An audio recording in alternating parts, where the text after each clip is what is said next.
That means the class is officially underway. Welcome back, everybody. Thank you for joining us.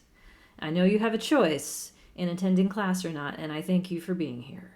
It makes my job a lot more fun anyway. Even if I'm talking to you in the black boxes, I still get to have the best part of teaching, which is always the students. So we have a formative assessment to go over, and that will actually segue quite nicely into the modifications I emailed about yesterday with respect to Probits. So I looked over your answers this morning. It looks like things for the most part went well, although a couple areas of common misconception I want to go over within this review session here. But to start with, what are the problems that get created when you try to predict a binary outcome with a standard general linear model? What goes wrong?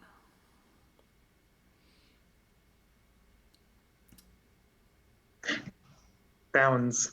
Bounds. Yes. Would you care to elaborate, or does someone else want to elaborate with you?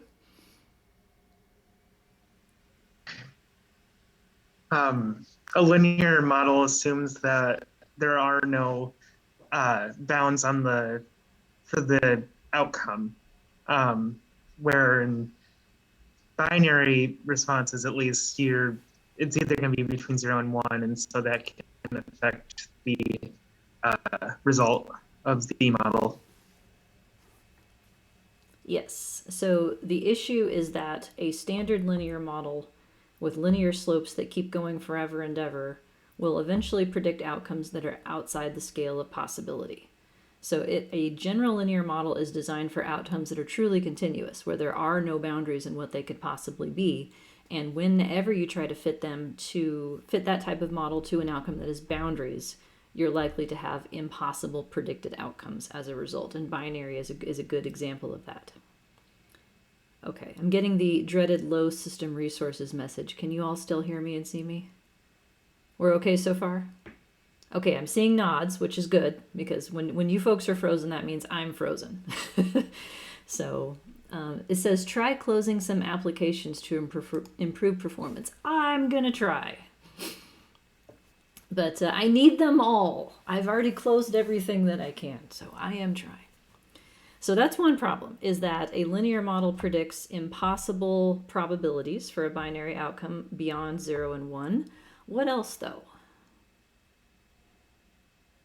Talk to me about variance.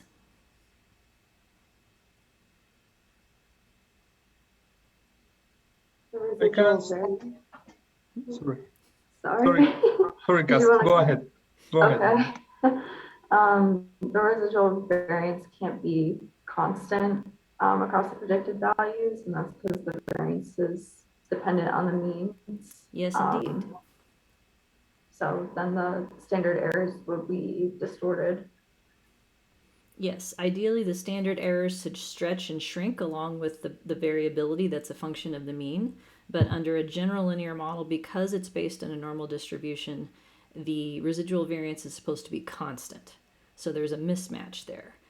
So it's not just the idea that the residuals aren't normal, but also the idea that they can't have constant variance in a binary outcome. And generally speaking, if you get the part of your model that concerns variance wrong, where that shows up is in your standard errors. If you get the part of the model wrong that concerns how the outcomes are predicted, the linear predictor, then that shows up in your coefficients. So you can kind of think of them as two separate issues. One is about the type of relationship that you can predict, and the other is the inference about that relationship, which comes from your variance model. So if the variance part is off, your standard errors are off, that means your p-values are off. So two separate issues to be fixed there. I have a quick question about that. Yeah. So last night in IRT, we were talking about variance and like how we deal with things that aren't, when the error terms are maybe not so kind to work with, which I know like we've talked in this class that, using a generalized linear model can help with that issue. Mm-hmm. But I just wanted to, this, again, when we're talking about the material, we're talking about like Lord, which was from 1980, but I wanted to share my screen really quick can I do that now? It kind of relates to what we're talking about. Yeah, I suppose. Okay. So we were looking at like ratio, which I think it's the same type as like an odds ratio, like the ratio of information from one test compared to another. Okay. And this was, I think, hopefully we can see that. This was the original um, plot, and there's a lot of variance out in these tails. Mm-hmm. And so what Lord suggested to do was to do a transformation such that you truncate this, and then all of that variance gets put on this like this bound here. So I just wanted, is that just a product of old methods, or what would you say that is? I would say that Lord didn't have maximum likelihood on his desktop computer, and so his choices were limited as a function of that. That's what I would say. And so when we're talking about transformations to like make it a little easier, is that using a link function in disguise, or were people doing different things back then to transform? So a data transformation is not the same as a link function. Oftentimes transformations happen to make something look more normal or behave like more like a normal variable, normally distributed variable, and that is only necessary if you need to apply models that have normal distribution as their basis. And if you don't have maximum likelihood on your desktop, then you're kind of stuck with that. Okay. But we should. My gut was saying we should not just truncate things. No. Okay. No, as a general rule, messing with your data is your last option. Like changing your data, transforming your data, cutting up your data, Windsorizing, all of the things that change the values of the information you've collected should be a last resort. I would say more generally, if you have reason to not trust your variance model, such that your standard errors are suspicious to you, there are other ways to get standard errors besides asymptotics. You can do bootstrapping, you can do Bayesian estimation, by which you're quantifying the entire distribution of what a parameter can be rather than trying to nail down a point estimate for it. So there are other strategies that you can invoke to deal with that sort of situation. Okay. So speaking of link functions, then question 2, what is the purpose of a link function, a logit or a log, and how would you know when you need to use it? So I got several answers that put together the idea of if your data aren't normal, you need a link function. And that's not exactly right. Generally speaking, the link part solves the problem of having predicted outcomes that are impossible. So anytime that you have an outcome variable to be predicted that has boundaries, that's when you need a link function. The model has to understand that it can't go below 0 or above 1 in the case of binary data. Next week, I think we'll start count data, in which case counts can't go below 0, but they can go into positive infinity, so there's only one boundary. After that, we'll talk about binomial outcomes, so like percent correct kinds of stuff, where you're back at boundaries of 0 and 1. So anytime that you have an outcome to be predicted that has boundaries, you need to consider using a link function to predict it. That the distribution of that outcome beyond that, though, is a separate point. So you can have something that looks sort of symmetric and normal but has boundaries to it, and a normal distribution might be okay if you pair it with a link function to make sure that it stays within bounds. So those are two different issues with respect to how are you going to control the outcome staying within bounds, and then what is the shape, for lack of a better word, that characterizes what it looks like. And Bernoulli is the perfect match for binary data. There's no other choices. Multinomial is the perfect match for categorical data. There's no other choices. That certainty, though, is limited to those types of outcomes. Once we get into count data, once we get into skewed, continuous, and other things, there's many choices and there's ways to be wrong. So then what distribution goes with it is actually a process you have to figure out empirically, but the link function stays log, for instance, in count. You don't mess about with that. So they're two separate issues. Link is for keeping the outcomes within the boundaries. Distribution is then, what do the residuals look like? Do they have constant variance? Does the variance change as a function of the mean? Or is there some other concern that you have to address with respect to the behavior of the residuals? Okay, does that help clarify the difference between the two? So links are for boundaries. That's the issue. Okay. I had a quick question. Would visualizing the data set kind of clue you, like, should that always be a first step? I would say yes. Okay. But at the end of the day, though, the assumptions you're making about a variable's distribution are the conditional distribution. It's not the original. So just plotting what y looks like for a histogram is a decent place to start, because that's probably going to clue you into which family is appropriate, but that's not the end of the story. It's the residuals that we have to concern. And so you kind of have to go through the process of fitting a model to get to the point where you can visualize residuals, and then you have the potential to be wrong. So it's iterative in process, but starting with what y looks like as a picture is, I think, a reasonable first step. Okay, other questions on those two? All right, then number 3, outcome scales of Logits, odds, and probability. So if I have a probability of 0.5, what is that in odds? See, this is a finger question. Yeah, see, it's a probability of 0.5 and is an odds of 1, meaning you're just as likely to have a 1 as you are to have a 0. Now, what is that in Logits? Still a finger question. Yeah, 0. So probability of 0.5 maps onto odds of 1, maps onto a logit or log odds of 0. And the logit is the natural log of the odds of the probability. That's how those things are related to each other. Several of you mentioned that there's a nonlinear relationship. That is absolutely the case. So a 1-unit change in logits corresponds to increasingly smaller changes in probability as you get to predicted probabilities that hit the boundaries. So that's the nature of it. So I think everybody pretty much had that one okay. Any questions on logits and odds and probabilities?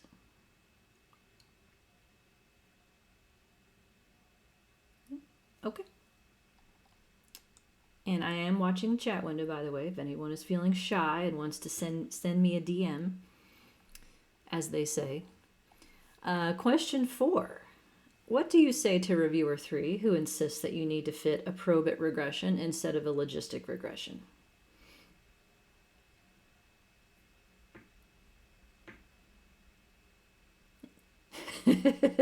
Thanks, but pry not. Yeah, pry not. That's an excellent use of pry. Very good.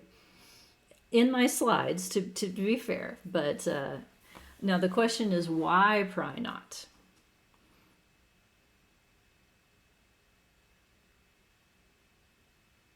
Same prediction?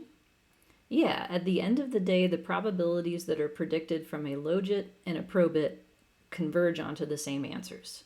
So practically speaking, it doesn't really matter which one you go with. They differ as a function of scale. So that's what I wanted to show you today. In general, when you're answering reviewer comments, you usually start with either an apology or a compliment. So if they didn't understand something, it's your fault. We apologize for being unclear. It doesn't matter if you were clear to begin with. You apologize for being unclear. For something like this, I'd probably start with, thank you for bringing this suggestion to our attention. After careful consideration, however, we decided to stay with logit, and here's why. So their suggestions always cause careful consideration or an opportunity to revisit the analysis plan. It's all about the phrasing. But yeah, Probit and Logit do the same thing. Now let me ask you a sub-question.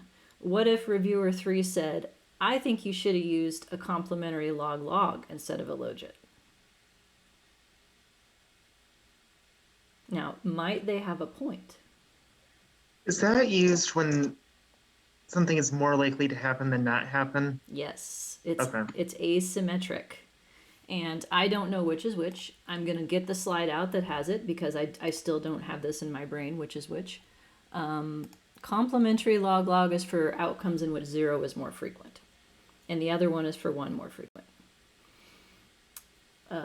Yes, what else do I do but provide great advice, right? It's all about making the reviewers feel heard. But yes, if they suggested an asymmetric link function, they may have a point, because if they're reacting to extreme skewness, then your model may do a better job of predicting the outcome that's more frequent in your data. That seems fair. How would you decide? Can you think of an empirical way that you could decide whether or not you need, say, a complementary log-log link versus a logit?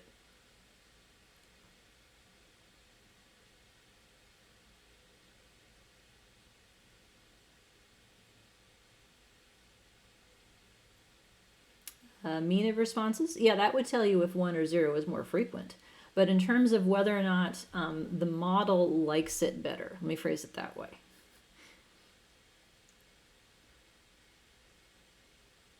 We can change the specifications of the model and then compare them? Yeah, you can compare them. I wouldn't do ANOVA. ANOVA is a GLM. So unless you mean a likelihood ratio test. Yes. If that's what you meant, like ANOVA and R, which is the worst name ever. I don't know why they call likelihood ratio tests ANOVAs. Like that makes zero sense to me, but whatever. I didn't write the package. They would have the same number of parameters. Those are non-nested models.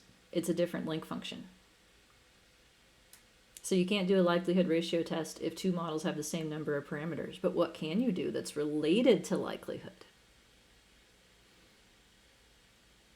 Any ideas?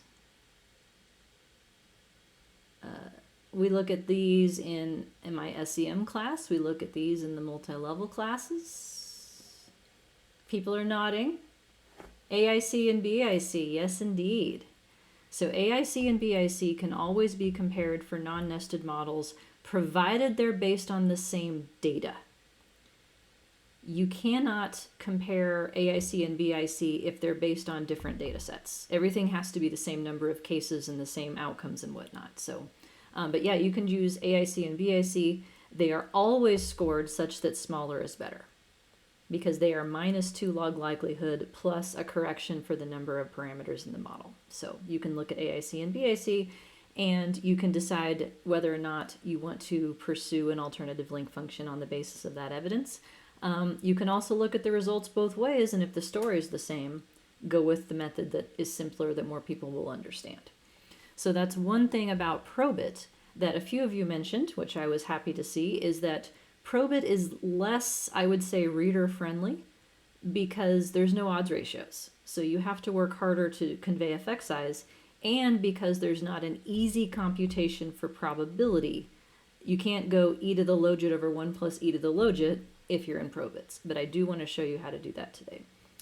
Question, same number of cases as in the same n size.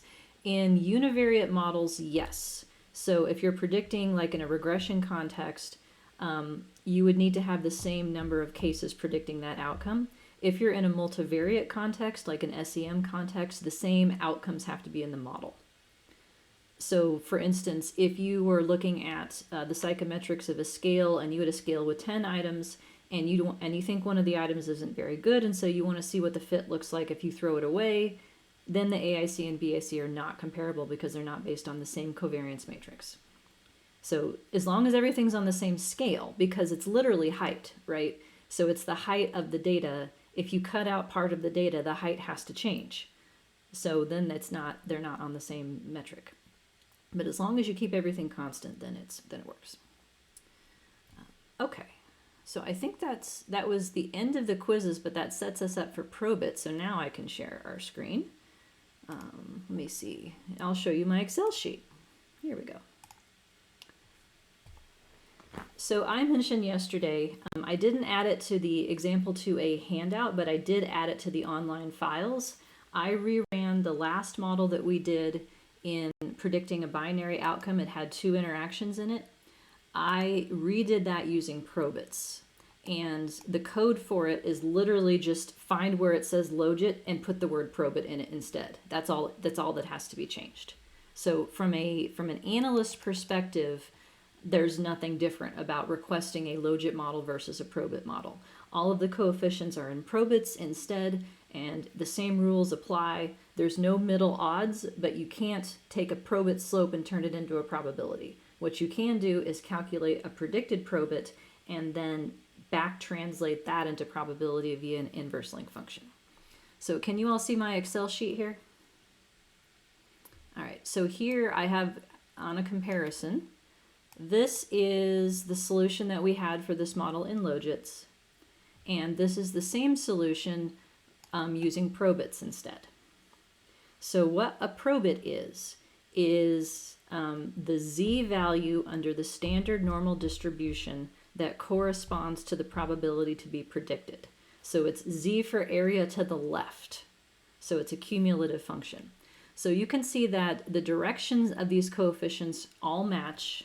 They should, but these two solutions are on different scales. So let me pull up my slide for this real quick. Let's see here. Or real not quick, as it were. Like, no, really, I'd like you to open. There we go. My little computer is chugging overtime here. Come on.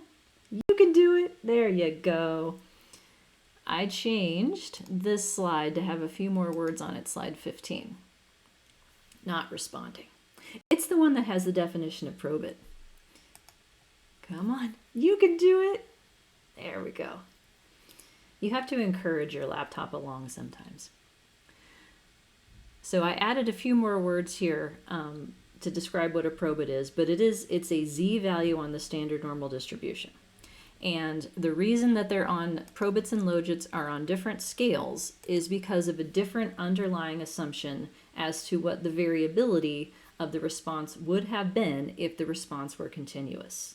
And yes, that is as weird as it sounds. So both of these models have this idea that underneath, secretly underlying the binary response, is a continuous distribution. And the logit link says the continuous distribution that underlies it is logistic, and it has a variance of 3.29, which is pi squared over 3. And the probit says, nuh-uh, the continuous distribution that underlies our observed binary response is actually normal, and it has a variance of 1. But guess what? We don't have it.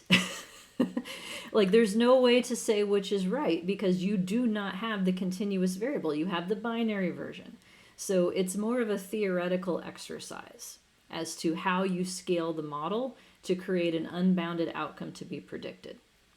So the difference in the solutions has to do with the difference in scale.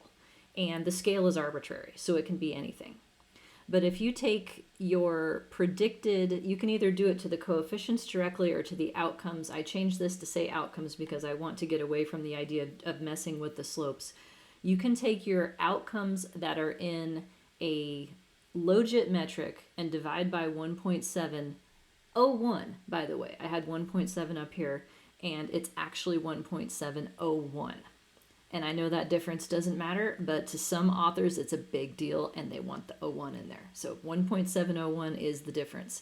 And so if you take probit times 1.701, you can approximate logit. You take logit divided by 1.701, you can approximate probit. And for those of you in IRT class, sometimes you will see IRT equations that have a 1.7 constant in them. This is why. Because they're trying to put coefficients onto different scales across ogive, which is probit, and logit, which is the logistic function. So in practice, these two answers are going to converge onto the same probabilities. So within my spreadsheet here, let me show you the new stuff. So I, in SAS, had generated predicted logits from my model for my set of hypothetical people so that I could make these plots. And in SAS, one of the columns that I can ask for in an estimate statement is the predicted probability that corresponds to that logit. So the predicted probability is obtained through the inverse link function. So when you go from the continuous measure back down to the data scale, that's inverse link. And I can check my math by putting in the formula right here. So this is me computing e to the logit over 1 plus e to the logit, and that gets me probability. So this much we did before. So are we good with this? Okay. Am I unfrozen? I'm still good? Okay. So then what about Probits? Well, here's the Probit solution.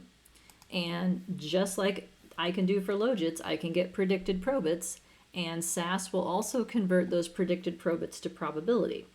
Now, I can't really do this by hand because I'd have to integrate the area under the curve up to that point of z, and my calculus skills are a bit rusty. I took calculus, it was a very long time ago, and other than like the slope is the derivative, that's all that's left. The rest of it's gone. However, my Excel skills are on point. So I asked the Excel, how do I get the probability that goes with the normal distribution? And I found a function. So right here, this is normdist. So you put in the z value that you want the probability for.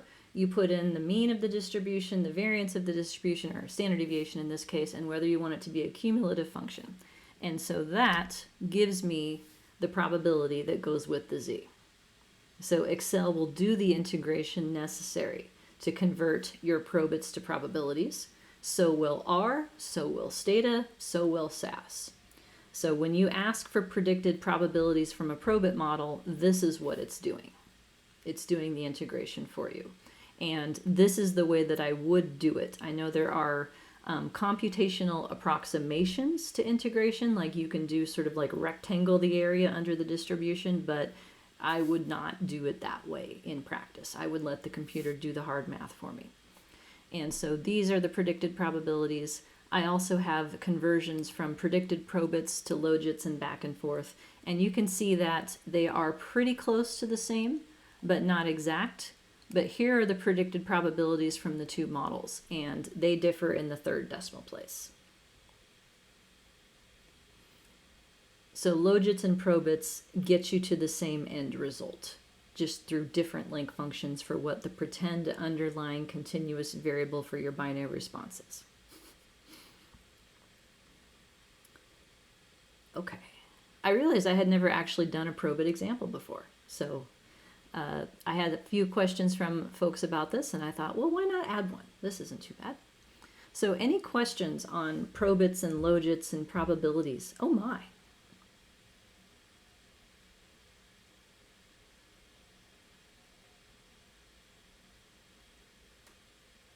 We're good?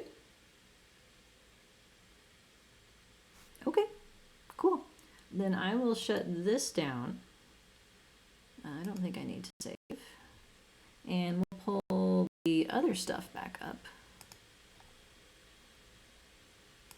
Slowly. There we go. So as promised, I was going to talk about how we get from this stuff to the IRT parameterization. We talked about that last time, and there was a few enthusiastic votes towards talking about this in class. So is that still good for everybody? Take a sort of a detour? A ghost. Is a ghost a positive thing or not?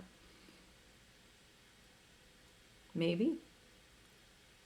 It's a positive. Okay, that's a thumbs up is unilaterally positive. Ghosting to me is like negative. Like that's what happens if you text someone and they never text you back. Like they ghosted you, right? It's a bottom thing. But anywho, so I am going to skip ahead then towards the end where I stuck these slides when I initially wasn't sure whether or not I would have time to talk about them.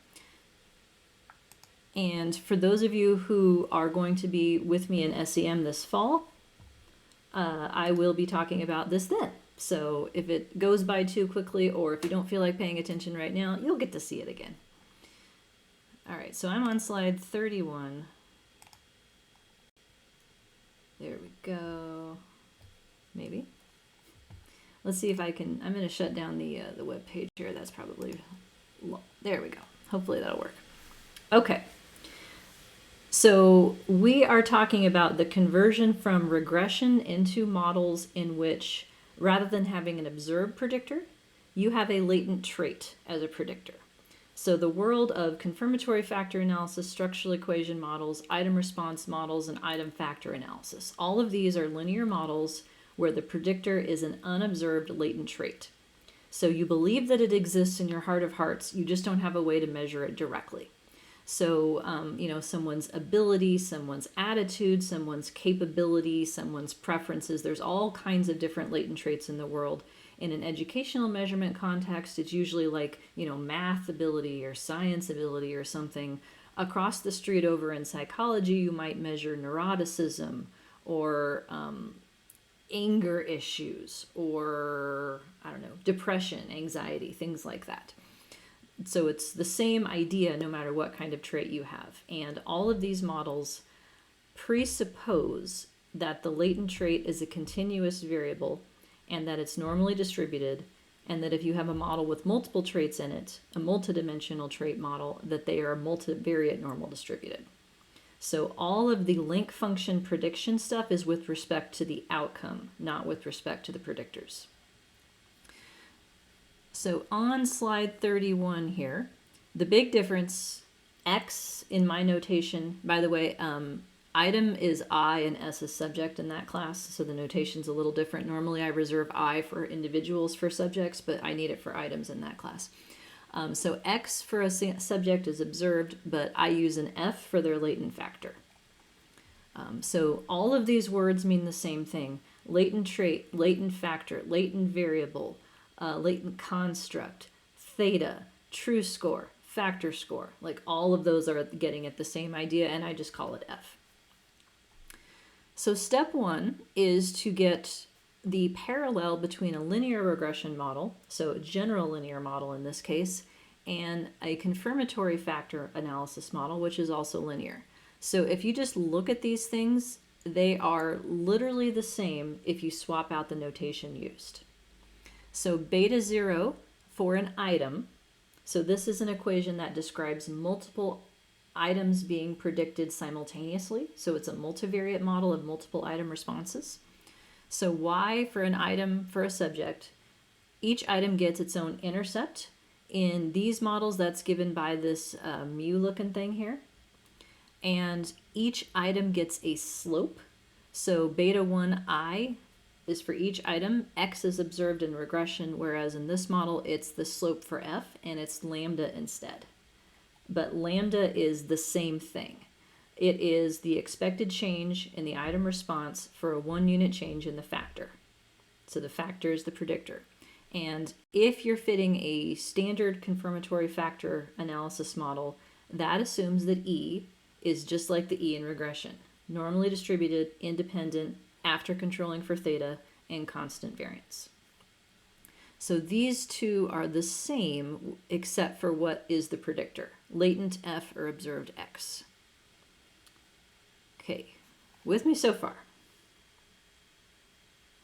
Okay, now logistic regression looks like this if I write it in the way that we're used to seeing it. So the log of the odds of the probability of a 1 is a function of an intercept for the model, which would give you the predicted logit when all your predictors are 0, plus beta 1, which would be a slope for this observed predictor X.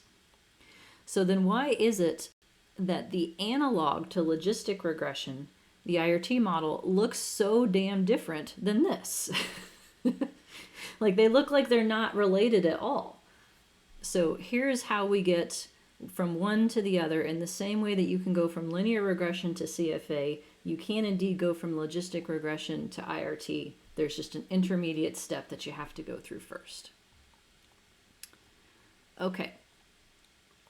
So if I were to write my logistic or Probit regression models, so they differ by the link, the linear function would be the same, using notation from factor analysis, then it would look like this.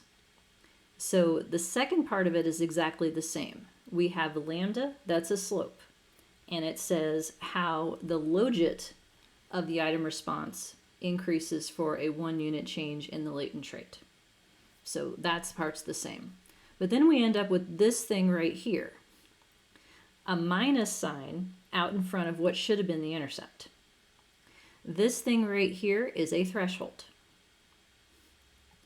So an intercept gives you the logit or probit that corresponds to the probability of a 1.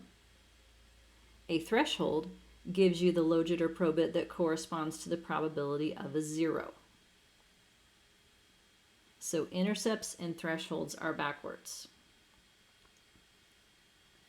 They're telling you the same thing, just from two different perspectives.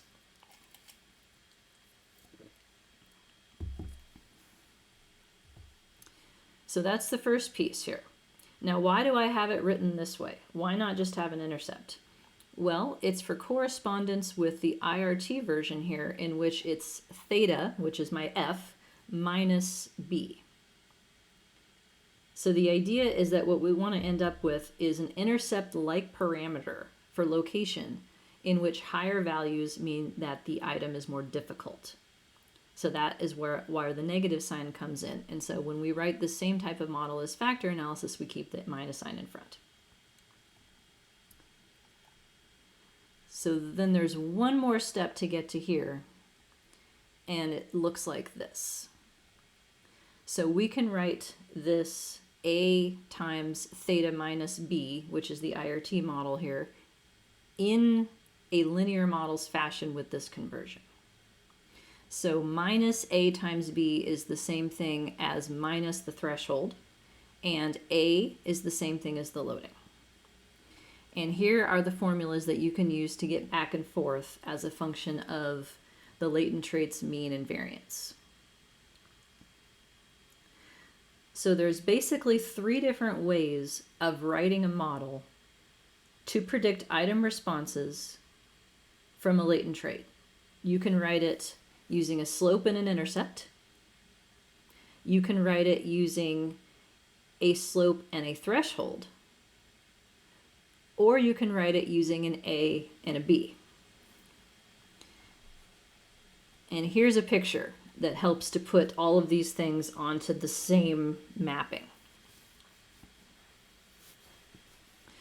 So this is the an example predicting the probability of a 1, so probability is the y-axis, for a particular item, given theta on the x-axis, which is a standard normal variable. So we have a mean of 0 and a standard deviation of 1. And here is the S-shaped curve that we're used to seeing that our logistic model creates, or a Probit model will create. We're in Logits for this example, but it's the same premise. So the slope, the lambda, that is the multiplier of the latent trait, beta 1, the effect of x in a standard logistic regression model, is the same thing as discrimination. Because when you predict logits, the slope is linear. When you back translate the predicted logits into probabilities, the slope is nonlinear. Either way, the slope is the change in logit y for a 1 unit change in the predictor. The predictor here is your latent trait. In the probability metric, it is the slope specifically when the predicted probability is 0.5. Since in probability metric, it's a nonlinear effect. So there's more than one slope to be considered here. So that's the easy part. A is the same thing as a loading, is the same thing as a slope. And if you have a variance of your predictor that's something other than 1, then you have to adjust for that difference in scaling, but otherwise it's telling you the same thing. Now the other parts. An intercept. Intercept definition is always the expected outcome when your predictors are 0. That is still true here. The intercept gives you the expected logit when your trait is 0, which is the predictor. So in this picture, for instance, the intercept is 1.6. That is the predicted logit for somebody with a latent trait score of 0, which is the mean. And so that tells me what the logit of the probability of a 1 is at this 0 point on the trait. And that corresponds to a predicted probability of 0.8 if you do the inverse link to get out of logits. Intercepts, if you multiply them by -1, become thresholds. So the difference is just the sign. Because if the logit of having a probability of 1 is 1.6, and logits are symmetric, then the logit of having a probability of 0 is negative 1.6. Do you remember that picture? Where we have, like, if I know what the logit is of a probability of a 1, then I know what the logit is of a probability of 0. They're the same thing and opposite in sign. So logits of 0 is what the threshold gives you. Logits of a 1 is what the intercept gives you. The IRT difficulty parameter, that is B. Now, to be honest, I like this better. I think B's are way more useful in this context than intercepts or thresholds, because B is also anchored to something being 0, but it's a different anchor point. B is the amount of the trait needed to get to an anchor of 0 on the logit metric. So it's a location parameter that tells you how much of a trait is needed to have a 50-50 shot at getting the item right. So B is relative to Y equals 0. Thresholds are relative to X equals 0.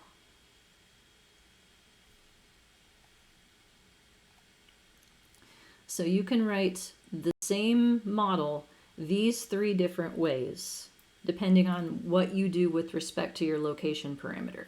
Either an intercept that gives you the predicted probability of a 1 when the trait is 0, a threshold, which gives you the predicted probability of a 0 when the trait is 0, or a B that tells you how much trait you need to get to a logit or a probit of 0.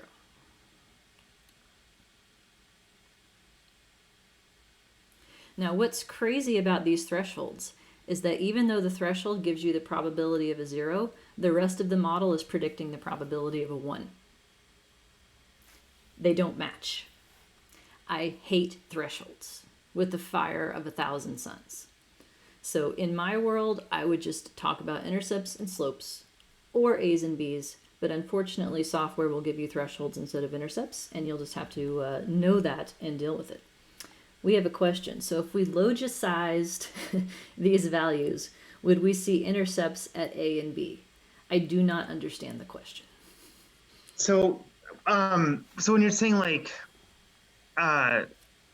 when you're talking about how B is the amount of trait in order to get like a 50-50 shot, which would be, in terms of logits, would be 0. Correct.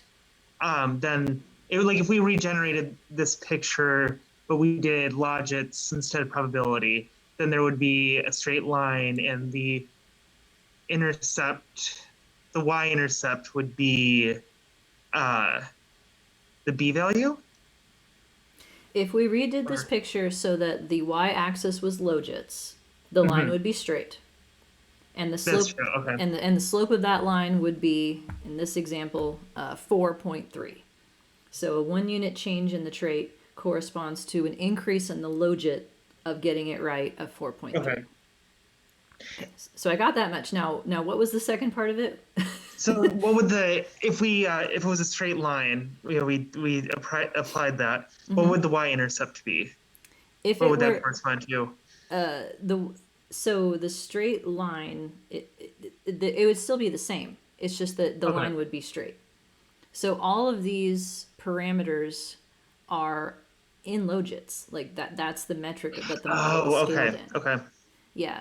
So the difference is just an intercept tells you the logit of getting a 1 at theta equals 0. A B value tells you the theta at which logit is 0. So they're both tied to 0 as a reference, but one is tied to it on the X side and the other is tied to it on the Y side. And I feel like the Y side one is more useful. How much trait do I need to be able to get this item right? That's what B tells you.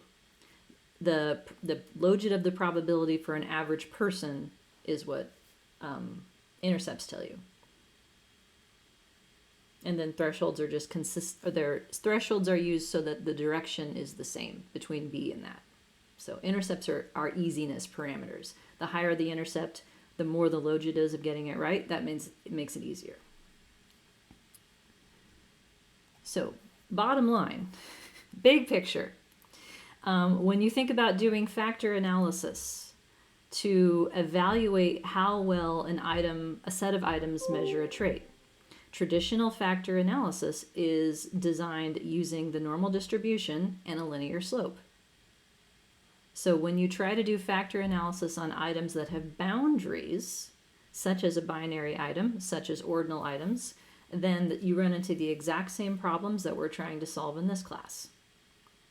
So item response models, another way to think about it is it's factor analysis using logits. And item factor analysis is the same thing. It's just that the name that goes with it depends on the way that the model is set up. It's called IFA if you're in intercepts and slopes. It's called IRT if you're in A's and B's. But there is a direct translation of one to the other. Yeah, and there it is. So, did that help at all, or just make it worse?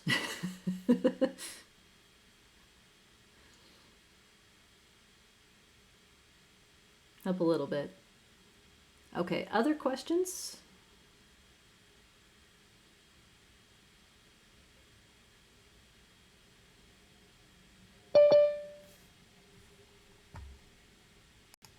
No questions on this topic? Okay. All right. Well, if you come up with any, let me know. If not, then we're going to switch gears. So I am going to stop recording.